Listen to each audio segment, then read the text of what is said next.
اگر اللہ تکلیف میں ڈالنا چاہے کوئی اس تکلیف کو دور نہیں کر سکتا اللہ کے سوا، قرآن کہتا ہے۔ تو جب اللہ کی طرف سے آئی ہوئی تکلیفوں کو، مصیبتوں کو، پریشانیوں کو اللہ کے سوا کوئی دور نہیں کر سکتا، تو پھر یہ قبروں کو چاٹنا کیسا، یہ قبروں پر جھکنا کیسا، یہ قبروں پر گرنا کیسا، یہ پتھروں کے آگے جھکنا کیسا، یہ پتھروں کے آگے گرنا کیسا، کہ عبادت بھی اللہ ہی کی جائے اور غائب میں مدد کے لیے بھی صرف اللہ کو پکارا جائے، اللہ ہی کو اپنی امیدوں کا مرکز سمجھا جائے۔ آؤ اس اللہ کے آگے جھکو، آؤ اس اللہ کے سامنے گڑ گڑاؤ، آؤ اس اللہ سے اپنا تعلق جوڑو جو ہر مصیبت کو دور کرنے پر قادر ہے، جو تمام پریشانیوں کو حل کرنے پر قادر ہے۔ وہی تمہارا حقیقی حاجت روا ہے، وہی تمہارا حقیقی مشکل کشا۔ السلام علیکم ورحمۃ اللہ وبرکاتہ۔ تمام احباب سے گزارش ہے یوٹیوب چینل کے اوپر، فیس بک پیج کے اوپر بڑی ہی محنت کے ساتھ دین کا کام، اصلاح معاشرہ کا کام، اصلاح امت کا کام، توحید و سنت کا کام، قرآن و سنت کی خدمت جاری و ساری ہے۔ میں تو اپنی ذمہ داری ادا کر رہا ہوں، اب آگے آپ کی ذمہ داری یہ ہے کہ آپ اس کو پھیلانے میں میرا ساتھ دیں، اور اگر آپ کو یہ کام، یہ اصلاح کا ذریعہ پسند آئے تو لائک ضرور کریں، کمنٹس میں اپنی رائے کا اظہار کریں، اور اس کو اپنے دیگر دوست احباب کے ساتھ، عزیز و اقارب کے ساتھ شیئر کریں۔ چینل پہ اگر نئے ہیں تو اسی طرح کی اتھینٹک اور اسلامک ویڈیوز کے لیے چینل کو سبسکرائب کر لیں، فیس بک پیج کو لائک کر لیں۔ اللہ تعالیٰ آپ سب کو جزائے خیر عطا فرمائے۔ جزاکم اللہ خیرا واحسن الجزاء فی الدنیا والآخرہ۔ کمالا لوگوں نے ڈرامہ بنایا ہوا ہے، کمالا لوگوں نے ڈرامہ بنایا ہوا ہے، کمالا لوگوں نے ڈرامہ بنایا ہوا ہے۔ مفتی صاحب یہ ڈرامہ نہیں ہے، یہ نبیوں کا مشن ہے، نبیوں کا مقصد تھا۔ وَلَقَدْ بَعَثْنَا فِي كُلِّ أُمَّةٍ رَسُولًا أَنِ اعْبُدُوا اللَّهَ وَاجْتَنِبُوا الطَّاغُوتَ۔ اللہ نے بتایا کہ ہم نے ہر امت میں رسول بھیجا جس کا مقصد یہ تھا، جس کی دعوت یہ تھی، جس کا اعلان یہ تھا کہ لوگوں اللہ کی عبادت کرو، اللہ کے سامنے جھکو، اللہ ہی کو اپنی امیدوں کا مرکز بناؤ،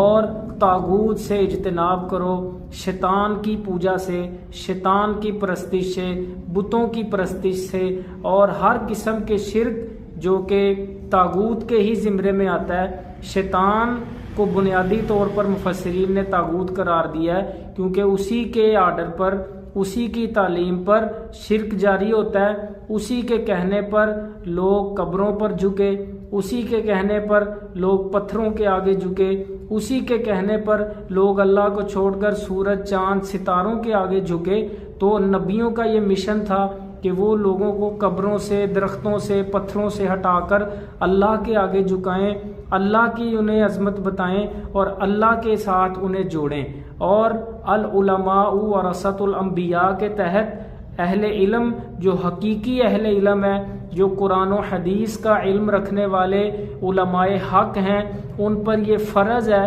ان کی یہ ذمہ داری ہے کہ وہ لوگوں کو ان قبروں سے ہٹا کر، ان پتھروں سے ہٹا کر اللہ کے ساتھ جوڑیں،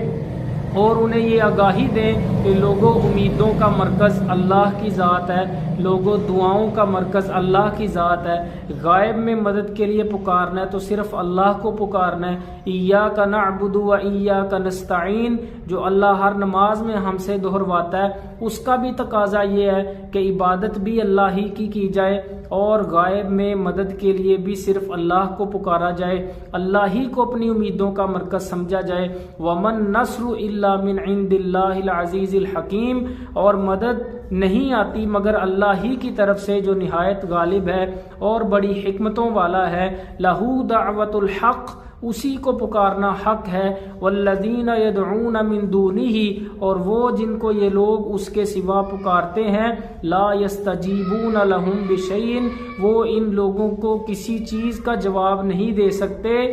الا کباسط کفیہ الی الماء، مگر جیسے وہ شخص جو پانی کی طرف اپنے ہاتھ پھیلانے والا ہو، لیبلغ فاہ، تاکہ وہ پانی اس کے منہ میں پہنچ جائے، وما ہوا ببالغی، اللہ فرماتے ہیں وہ پانی اس کے منہ تک پہنچنے والا نہیں ہے، وما دعاء الکافرین الا فی ضلال، اور منکروں کی، کافروں کی پکار سراسر گمراہی میں ہے۔ اللہ نے بڑی پیاری مثال دے کر سمجھایا ہے، فرمایا جس طرح یہ سمندر، یہ دریا، یہ نہریں، یہ اللہ کی مخلوق ہیں۔ اب کوئی انسان ندی کے کنارے کھڑا ہو کر، سمندر کے کنارے کھڑا ہو کر، دریا کے کنارے کھڑا ہو کر اس پانی سے کہے کہ میرے منہ میں پڑ جاؤ پانی جی، تو وہ پانی اس کے منہ میں نہیں جا سکتا۔ اسی طرح قبروں میں مدفون جو افراد ہیں، جنہیں ہم نے اپنے ہاتھوں سے قبروں کے نیچے دفن کر دیا، فوت شدگان جو بزرگ ہیں، اولیاء ہیں، انبیاء ہیں، ان کو پکارنے والا ایسے ہی ہے جیسے پانی کی طرف اپنے ہاتھ پھیلا کر کھڑا ہے کہ پانی اس کے منہ میں پڑ جائے، حالانکہ وہ پانی اس کے منہ میں نہیں پڑ سکتا۔ اسی طریقے سے فوت شدگان، بزرگ، انبیاء، اولیاء، یہ اس کی پکار کو سن کر اس کی حاجت روائی، اس کی مشکل کشائی نہیں کر سکتے۔ غائب میں پکارنا صرف اور صرف اللہ کے ساتھ خاص ہے، غائب میں مدد مانگنا صرف اور صرف اللہ کے ساتھ خاص ہے۔ وَلَا تَدْعُ مِن دُونِ اللَّهِ مَا لَا يَنفَعُكَ وَلَا يَضُرُّكَ فَإِن فَعَلْتَ فَإِنَّكَ مِنَ الظَّالِمِينَ، اور مت پکارو اللہ کے سوا کسی ایسے کو